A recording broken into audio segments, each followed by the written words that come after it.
May mga pagkakataon sa atin na nalimutan ka na ng kamag-anak mo, nakakalimutan ka na ng anak mo, nakakalimutan ka na ng asawa mo, pero ang Diyos hindi ka niya nalilimutan. Amen.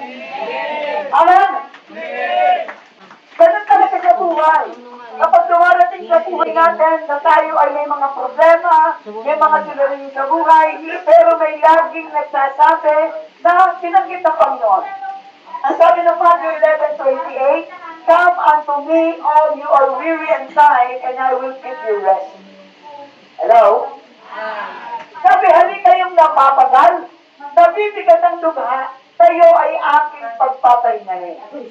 Meron pong misquotation. Sa isipan po natin, nang sabi nila, mas maganda yung rest in peace. Hello? Parang sa isip mo, gusto mo nang mamahinga. At sa kaisipan mo na gusto mo nang mamatay, utang na loob, huwag kang mag-isip ng ganyan. Alright? So, ibig sabihin, sabi nun, binibigyan na tayo ng kapahingahan.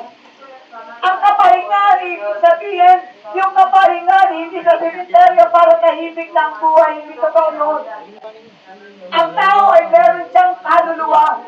Kaya itong bagay, may tinatawag tayong kaluluwa, meron tayong katawan, at meron tayong espiritu. Hello? Ano ba? Ibig sabihin si Adan, nabuhay siya, binigyan siya ng espiritu ng Diyos na nagbigay buhay para sa kanya. Pangalawa, nagkaroon tayo ng kaluluwa. Ibig sabihin, yung kaluluwa nyo, hindi mo nakikita. Nasa loob lang siya kapag namatay ka na, at saka pa lang siya aalis. Pero habang narito ka, yung katawan mo, nasasaktan yan. Amen. Pero yung kaluluwa, sabi ng Hebrews 9:27, it is appointed unto man to die once, but after this, judgment. Kaysa nang mamatay ang tao, pagkatapos daw ay babalik sa Diyos, yung kaluluwa, hukuman niya. Pero ayaw ng Panginoon, ikaw at ako ay hukuman niya. Kaya siya ay namatay at muling nabuhay para sa iyo. Amen. Ang mabuting balita, si Jesus ay namatay at muling nabuhay. Si Jesus ay namatay at muling nabuhay. Sabi ni Jesus, I am the rock. I am fortress and deliverer.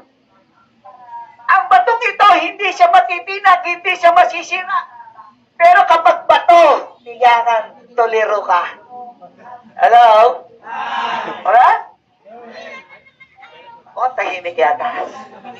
Ang ipinakikilala ko sa inyo ay ang bato ng kaligtasan. Amen? Amen! Amen! Amen! Kasi kapag batong iniisip mo, talagang mababato ka, mapapraning ka dyan ay. Tama! Kaya nga nakapang-re-rape, pumapatay, nagnanakaw, bakit ka mo? Dahil ito ay sa bato. Pare, may umahabol sa akin, pare. Kahit wala.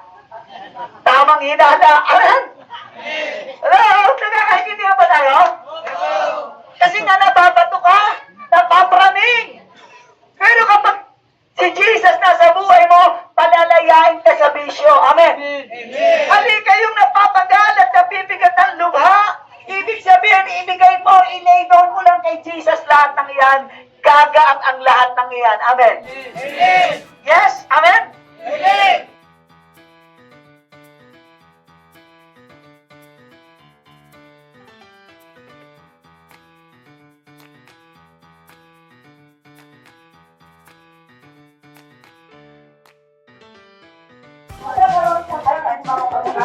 Magkakaroon siya ng takot sa buhay pa.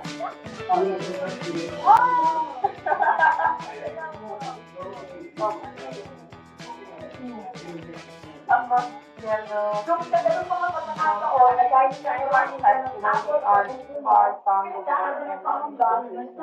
meron siya na nararamdaman mula doon sa